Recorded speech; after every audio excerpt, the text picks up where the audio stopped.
Bonjour et bienvenue à un nouvel épisode d'Inside Finance and Entrepreneurship, votre instant dédié à la finance, à l'entrepreneuriat et à la découverte de nouveaux profils.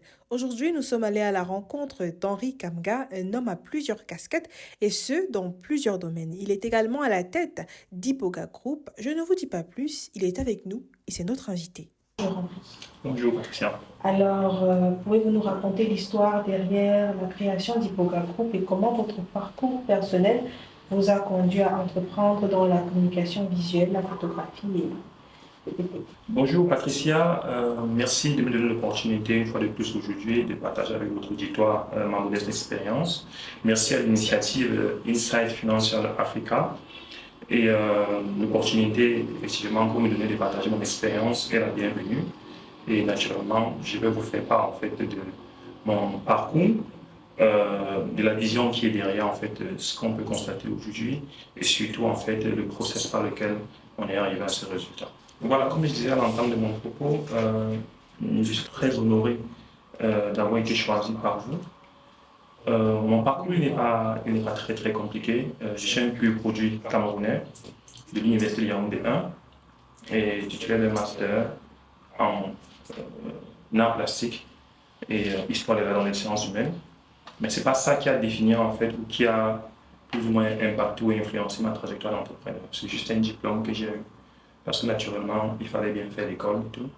Mais en réalité, ce qui a plus ou moins impacté en fait ma trajectoire était la volonté que j'avais en tant que jeune Camerounais d'apporter quelque chose de nouveau, quelque chose de frais, quelque chose d'important et d'intéressant sur le marché camerounais pour résoudre un ensemble de problèmes, dont celui du chômage et surtout celui d'apporter de la valeur ajoutée à notre environnement.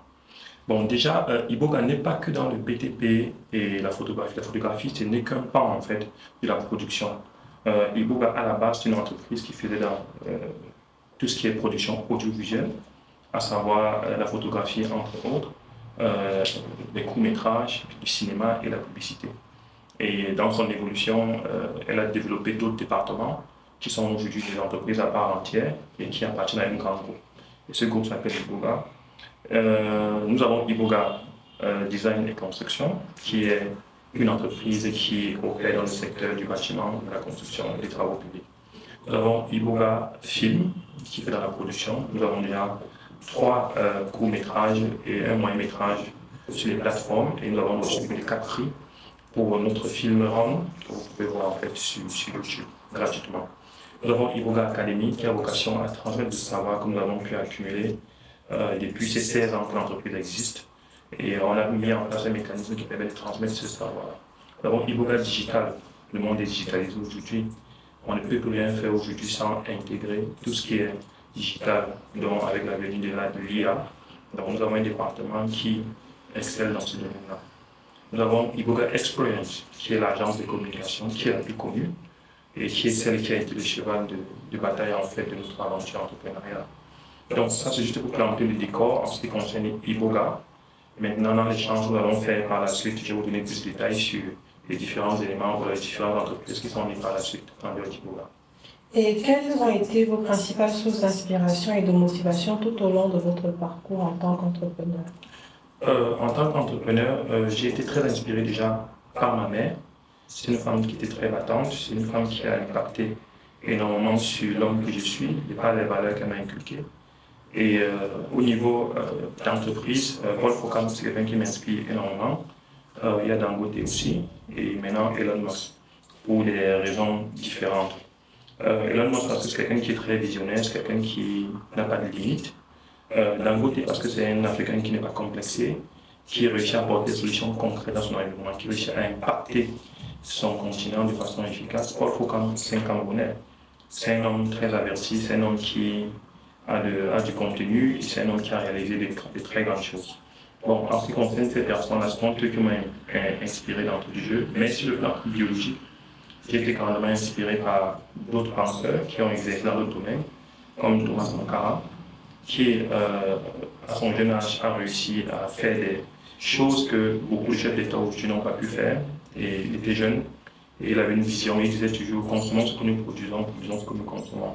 Donc c'est ce type d'idéologie qui a moulé en fait la personne que vous avez en face de vous. On voit un dénominateur commun entre ces personnes-là, des milliardaires. Est-ce qu'on a devant nous le prochain milliardaire camerounais? La richesse du milliard ne peut pas vous garantir l'obtention de ce milliard, mais chercher à résoudre les problèmes, chercher à apporter de la valeur ajoutée, chercher naturellement à donner, vous fera qu'au de vous, vous aurez du milliard. Donc c'est probable que ça arrive. Mais ça ne sera pas la motivation financière, mais plutôt l'apport qu'on veut faire pour notre environnement. Alors, Iboga Group est aujourd'hui reconnu tant sur le plan national que sous-régional. Quelles sont les stratégies qui vous ont permis d'obtenir cette reconnaissance? La stratégie, elle est simple et elle est accessible à tout le monde. Ce n'est pas une stratégie qui est cachée, ce n'est pas quelque chose qui est ésotérique. C'est uniquement du travail acharné, la quête de l'excellence. Ça a été notre leitmotiv, ça a été notre lobbying, ça a été notre relationnel. On a tendance à dire que nous avons compté uniquement et exclusivement sur la qualité, sur l'excellence. C'est pour ça qu'on a été sollicité par des États, par des grosses entreprises, pas seulement au Cameroun, dans la sous-région et même à l'extérieur du continent. Parce qu'on avait un élément qui était notre point fort, c'était l'excellence. Iboga Group est aujourd'hui reconnu tant sur le plan national que sous-régional. Quelles sont les stratégies qui vous ont permis d'obtenir cette reconnaissance? La stratégie, elle est très simple, elle est accessible à tout le monde et elle est à la base de tout ce qui caractérise ceux qui réussissent dans ce qu'ils font. C'est d'avoir de la passion dans ce que vous faites. Ce n'est que la passion qui génère naturellement de l'amour pour ce que vous faites, qui vous amène à produire de l'excellence. Donc dans la stratégie, il y a d'abord ce préalable qu'il faut et être capable de sacrifice. On ne reçoit pas sans donner. Nous avons travaillé longtemps pour plusieurs entreprises en prospectant, en produisant, en finançant nous-mêmes, pour leur prouver, leur démontrer que nous sommes capables de le faire et de bien faire. C'est par ce process-là qu'on a réussi à avoir certains contrats. Donc, on n'est pas resté attendre qu'un client vienne parce qu'il a eu à entendre que nous travaillons bien. Nous allons prospecter chaque client en étant prêts à sacrifier beaucoup de notre personne pour pouvoir les convaincre et leur montrer notre savoir-faire. Ça a été plus ou moins ça notre stratégie et ça a été axé sur deux éléments, comme je vous l'ai dit, la prise de risque, l'excellence, la persévérance et la ténacité. Alors, votre entreprise s'est diversifiée en offrant des services dans plusieurs domaines. Vous avez eu l'occasion de nous citer tout cela. Quelles ont été les motivations derrière cette diversification des activités? L'Afrique est le continent de l'avenir. Le Cameroun est en Afrique. Tout le monde est unanime sur ce point. Malheureusement, seuls les Africains. C'est que les enjeux de demain seront ici. Et on se diversifie parce qu'il y a beaucoup d'opportunités. Nous sommes un territoire plus ou moins vierge. Et nous nous sommes développés ou alors déployés dans le secteur du bâtiment, de la construction, parce que naturellement, le Cameroun est à construire. Et ayant été formé dans les arts plastiques, donc dans les arts des formes, il était naturel que c'est toujours une forme d'expression artistique qui peut se décliner en fait sur l'architecture et sur la construction. Maintenant, le cinéma, naturellement, c'est toujours de l'art, le septième art. C'est un outil très puissant de géopolitique, d'influence et surtout de construction de la mentalité globale. Vous pouvez constater que tous les grands films américains qui ont plus ou moins influencé l'humanité ont été financés par le gouvernement et ça a contribué à ce qu'on appelle le soft power, donc en opposé du hard power. Donc c'est un secteur qui nous intéresse parce que si nous voulons influencer les masses, si nous voulons diriger les masses vers une direction, il faudrait bien qu'on soit capable de compter à ce niveau-là. Et en plus, du point de vue business, c'est toute une industrie. On parle de l'industrie du cinéma. Aujourd'hui, ça représente plus de 7% du PIB du Nigeria, qui est la première puissance économique d'Afrique. Je pense qu'avec l'Afrique du Sud, il se chevauche et tout. Donc, on a bien vu ce que ça a fait à ce niveau-là. Maintenant, l'autre chose qui est plus importante pour moi, c'est que le meilleur outil par lequel on véhicule une idéologie, c'est à travers le cinéma. C'est à travers l'art. Et l'art par excellence, le septième art, qui regroupe toutes les formes d'art, c'est le cinéma. C'est pour ça que ce secteur nous intéresse. Et vous avez parlé tout à l'heure du digital. Digital, aujourd'hui, on n'a pas le choix, on va faire avec, donc il faut qu'on compte dessus. Maintenant, lorsque vous avez du savoir accumulé pendant longtemps, il faut le transmettre. C'est pour ça que vous avez tous ces différents départements-là.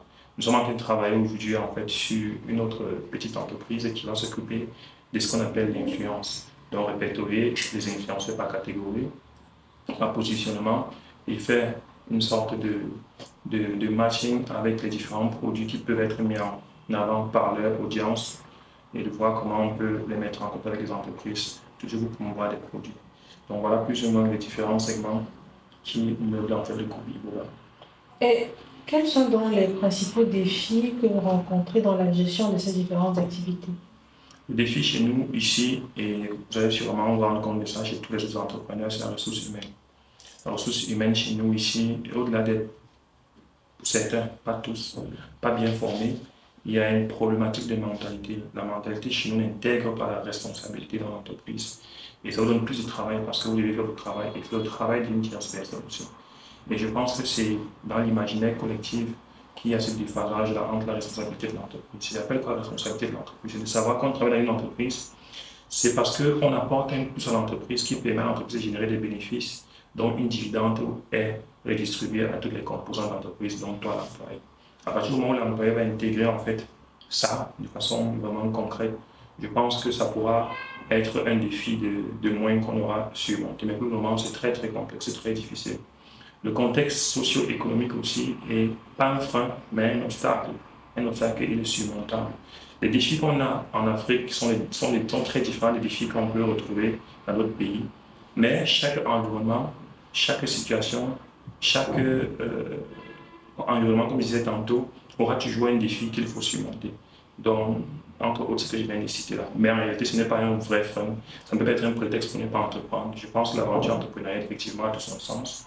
Parce que devant nous, il y a des obstacles qu'on doit être capable de surmonter pour pouvoir finalement arriver au sommet. Justement, comment réussissez-vous à surmonter ces défis-là? Pour surmonter ces différents défis, il faut déjà avoir une vision claire de ce qu'on veut atteindre comme objectif. Si vous n'avez pas de voile tendu, vous n'aurez jamais le profit des bénéfices du vent qui est en train de passer. Ça veut tout simplement dire qu'il faut être prêt à tous les niveaux. Il faut être prêt à encaisser. Il faut être prêt à subir toute forme de pression.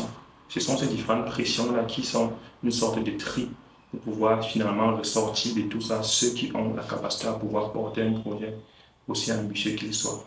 Donc, il faut être formé mentalement, psychologiquement et physiquement. Donc, il faut bien tous ces aspects de la force là, qui permettent à un homme de surmonter tous ces obstacles. C'est pour ça qu'ils sont peu à être au sommet. C'est effectivement parce que le tri, il est très strict, il est très éprouvant et très peu réussi à tenir sur la durée. En tant que PDG, comment gérez-vous les aspects financiers d'Iboga Group? Les aspects financiers sont gérés par ceux qui ont la compétence technique de les gérer. Et ce n'est pas qu'à Iboga, parce que dans toutes les entreprises aussi, chaque département est managé par quelqu'un qui a une compétence pour ça. En tant que responsable des entreprises, on ne peut pas tout gérer.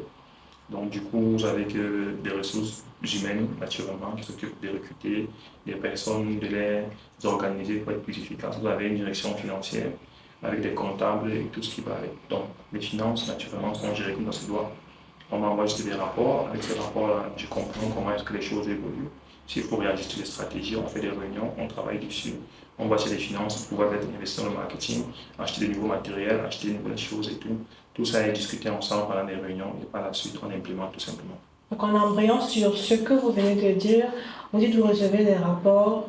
Après réception de ces rapports, pouvons-nous savoir si Iboga Group se porte bien financièrement parlant? Il faut comprendre qu'une entreprise vit des hauts et des bas.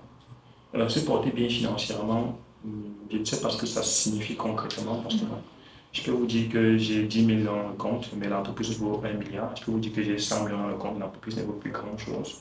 Donc c'est relatif. Je ne suis pas de ceux qui pensent que la valeur intrinsèque est financière. Moi, je pense que la valeur est plus ce qu'elle est capable d'apporter comme solution, d'avoir comme impact, et puis par la suite, naturellement, pouvoir influencer la vie des gens et tout. Iboga se porte bien parce que Iboga est obligé de se porter bien. Parce que Iboga, par la porte ou la fenêtre, doit se porter bien. Parce que Iboga est fait pour se porter bien. Alors, revenons au petit pas d'Iboga. Comment avez-vous financé les premières étapes de la création de ce groupe et quelles stratégies financières avez-vous mises en place pour assurer la croissance continue de l'entreprise? Déjà, c'est toute une histoire. Je vous ai dit ça fait 16 ans, mais 14 ans officiellement, parce que c'est 2 ans après que l'entreprise a eu son registre de commerce et tout. Donc, ça fait 14 ans que l'entreprise existe. C'est du classique, hein. On a évolué petit à petit. On a eu des contrats, on a réinjecté au fur et à mesure. Et par la suite, on a eu des partenaires financiers. naturellement des microfinances avec qui on a travaillé, qui nous ont fait confiance, qui ont mis à notre disposition des fonds pas très importants, mais en ce moment-là, c'était des fonds qui étaient nécessaires pour nous permettre de nous développer. Le processus est toujours en cours. Pour la vision que nous avons d'Iboga, on estime que nous sommes aujourd'hui à 35% de, de cette vision-là et progressivement, on va arriver finalement au moins à 90%. Aujourd'hui, on sait que l'accès au financement est un réel frein pour plusieurs entrepreneurs. Comment est-ce que Iboga, ou bien vous qui portez le poids, la tête, lourde est la tête qui porte la couronne, comment est-ce que vous réussissez à collecter tous ces fonds-là pour pousser davantage Iboga plus loin? Bon, déjà, vous avez dit que l'accès au financement est très difficile, c'est une réalité. Et je pense qu'il faudrait que ceux qui ont la responsabilité de diriger le pays puissent prendre en compte en fait cette donnée-là, parce qu'en réalité, pour que les jeunes entrepreneurs puissent se déployer, ils ont besoin d'accompagnement pour pouvoir se développer et tout. Et s'ils n'ont pas accès au financement pour l'activité, il y aura toujours une sorte de lenteur comparée à d'autres pays. Et je ne peux pas dire qu'aujourd'hui, on a eu des financements facilement ou alors qu'on a des gros financements. Non. On a des financements qui nous aident à pouvoir avancer, mais en réalité, on peut aller plus vite. Mais sauf que, comme vous avez dit tantôt, l'accès au financement est un peu compliqué, mais on y travaille pour pouvoir avoir un peu plus de financement. Mais sauf qu'on ne va pas se focaliser uniquement sur le financement. On va partir aussi de nos propres moyens, parce que ça a été ça en fait en grande partie, les moyens que nous avons, que nos proches ont, ceux qui nous font confiance et qui peuvent être à la disposition des fonds, ça nous permet de développer, de créer et puis d'innover. Alors, vous êtes un fervent défenseur de la qualité et de l'excellence. Quels conseils donneriez-vous aux jeunes entrepreneurs africains qui souhaitent se lancer dans des secteurs aussi divers que la communication, le BTP et la restauration? En tout cas, tous les secteurs où Iboga se déploie. Peu importe le secteur, hein, ce n'est pas le secteur qui fait l'argent, c'est la façon de faire qui fait l'argent, c'est l'argent qui nous intéresse dans l'absolu. En réalité, il faut bien comprendre que c'est lorsque vous apportez une solution efficace que les gens vous récompensent avec l'argent. Et quand vous créez un produit, vous ne créez pas le produit pour vous, vous créez le produit pour le consommateur. Il faut comprendre le consommateur. Il faut apporter la solution absolue. Il faut en permanence améliorer votre produit chaque fois. Ne jamais être dans votre zone de confort. Le confort, c'est la zone de la mort en tant qu'entrepreneur. Étudiez l'histoire des grandes entreprises qui ont prospéré, qui ont fait faillite. Vous allez voir qu'ils ont tous un point en commun qui a été à l'origine de leur faillite. Leur incapacité de se régénérer, leur incapacité à se réinventer. L'affaire Kodak peut vous illustrer effectivement ce que j'ai dit. Maintenant, le conseil que je peux donner aux jeunes, c'est de toujours être excellent. C'est un gros problème comme toute jeunesse a. Parce qu'ils sont très rapides, ils sont très pressés, ils veulent tout au même moment, ils veulent faire le coup d'essai, le coup de maître, ce qui n'est pas possible. Il faut du temps pour pouvoir grandir. Il faut enfoncer ses racines au sol en profondeur pour que l'arbre puisse aller plus haut en hauteur. Ça veut dire travailler vraiment sans chercher à le gain direct, parce que le gain direct est une mauvaise motivation. Mais l'excellence est la motivation qui vous permet d'atteindre les hauteurs et par la suite la grandeur et naturellement l'argent. Alors, quels sont les objectifs à court et long terme pour Ibogapo, que ce soit dans tous les domaines où vous excellez? Les objectifs à court et long terme sont des objectifs qu'on s'est fixés il y a 10 ans. Et le temps passant, ça peut soit être le court ou le long terme. Mais la réalité est que nous avons pour ambition, en ce qui concerne Iboga Film, de produire des films. Nous sommes déjà en train de tourner une série actuellement qui intéresse les grands médias et qui veulent par la suite financer et tout. Nous sommes en pourparlers avec eux.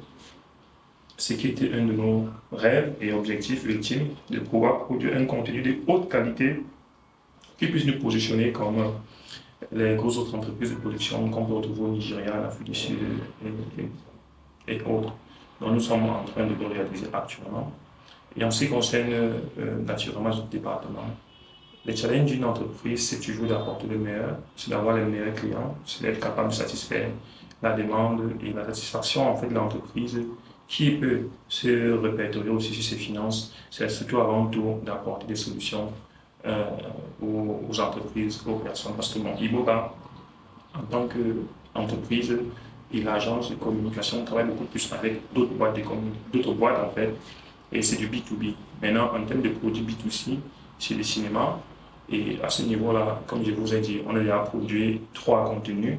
On a eu reçu 4 prix sur 2, des prix considérables. Et nous sommes en train de travailler sur une série qu'on pense, en toute humilité, que ça va venir bousculer les lignes. Et des films aussi, on a à long terme pour projet de produire des films sur nos héros africains. Wandje, tous ceux qui ont eu à impacter Oumniobé pour construire en fait finalement une conscience nationale qui permet aux Camerounais de s'identifier et de comprendre leur histoire et de pouvoir agir en cohérence avec cette dernière. Alors, avez-vous des projets de partenariat avec des investisseurs ou d'autres entrepreneurs pour développer davantage Iboga Group? Oui, nous sommes avec d'autres entrepreneurs et c'est ce qu'on t'a à comprendre en tant qu'Africain francophone, c'est que c'est ensemble qu'on est plus fort, soit on va mourir séparément. On a des partenaires aujourd'hui qui sont des entrepreneurs comme nous, avec qui on travaille déjà. Nous sommes dans cette joint venture-là pour construire en fait un cartel un peu plus solide. Et j'invite tous les jeunes qui peuvent travailler ensemble à le faire parce que c'est ensemble qu'on est plus fort. Une seule main n'attache pas une fagot de bois. Quel est votre message pour la jeunesse camerounaise et africaine qui souhaite se lancer dans l'entrepreneuriat, en particulier dans un contexte économique difficile où les défis financiers sont fréquents? Le conseil que je peux donner sans prétention aucune aux jeunes, c'est de comprendre qu'il n'existe pas de facilité pour obtenir quelque chose de grand. De comprendre que tout a un prix. Et ce prix se paye tous les jours. Ça se paye comme un loyer, mais c'est un loyer qu'on paye tous les jours. Pas les décisions qu'ils prennent chaque matin quand ils se lèvent. Et chaque soir, ils écoutent la satisfaction qu'ils ont. C'est d'évaluer leur vie pas en termes de ce qu'ils ont gagné par jour, mais en termes de ce qu'ils ont investi par jour. Chaque jour, j'ai investi quoi pour me développer, pour m'améliorer, pour être meilleur. Chaque matin, en se levant, il doit avoir une mission et une vision. Et c'est le seul moyen par lequel on peut être à l'abri. Parce que ce qui est en train d'advenir sera très catastrophique si les gens ne prennent pas conscience. L'Afrique sera plus peuplée que la Chine et plus dense que l'Inde. Ça veut dire qu'il y aura beaucoup de problèmes d'insécurité si ces jeunes-là ne sont pas conscients des enjeux qui vont avec ça. Je ne parle pas des drogues, je ne parle pas des prostitutions, mais je parle même de famine à la limite. Et on ne peut pas se développer sans être capable de se nourrir soi-même, sans être capable de produire ce que nous mangeons et de manger ce que nous produisons. Donc, ce que je peux dire pour conclure sur ce segment-là, c'est qu'il faudrait que les jeunes s'impliquent sérieusement, qu'ils s'inspirent des Coréens, qu'ils s'inspirent des Japonais, qu'ils s'inspirent des Indiens, qu'ils s'impliquent tous ces jeunes-là aujourd'hui qui réussissent à faire de leur pays, de leur continent, une puissance qui est considérée. Alors, que peut-on attendre de vous et d'Iboga Group dans les années à venir en termes d'innovation, d'impact et de développement de nouveaux projets? Suivez-nous juste, vous allez voir ce que nous allons faire. C'est difficile. On ne nous a pas promis que ça devait être facile. Ce n'est pas facile pour qui que ce soit. Ça n'a jamais été facile. Ça n'a pas prévu d'être facile. Mais suivez-nous, vous verrez ce qu'on va faire.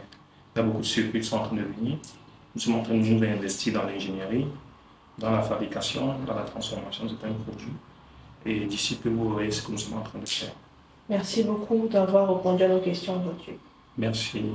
Alors, nous souhaitons tout le succès et tout le bonheur et nous suivons de près Iboga Group, surtout avec tous les projets que vous nous avez cités. Nous sommes tous impatients, autant qu'avec ceux qui nous écoutent, qu'avec ce que vous nous préparez. On se dit à très bientôt. Merci Insight Financial Africa. Merci à Patricia. Merci à tous ceux qui sont là. Parce que généralement, lorsque on voit des contenus comme ça, on ne sait pas qu'il y a une équipe derrière, il y a des sacrifices derrière, il y a du travail. Un big up à tous ceux qui sont derrière, à ceux qui ont pensé à ce projet. Parce qu'on a toujours pensé qu'il était important de donner la parole à ceux qui peuvent avoir des idées nouvelles à proposer aux jeunes. Parce que finalement, une jeunesse s'égare parce qu'elle n'a pas de référentiels, elle n'a pas de repères. Je suis très honoré d'avoir été sélectionné et choisi parmi tant d'autres. Et cet honneur me va tout droit au cœur. Et je pense que je donnerai le meilleur de moi et mes équipes. Je ne parle pas pour moi seul, je ne suis pas seul. C'est beaucoup de personnes. Et ce n'est que la partie visible de l'iceberg. Donc, comme on a dit, on va ensemble essayer de apporter quelque chose de meilleur pour nous, notre continent et pour l'humanité. Merci.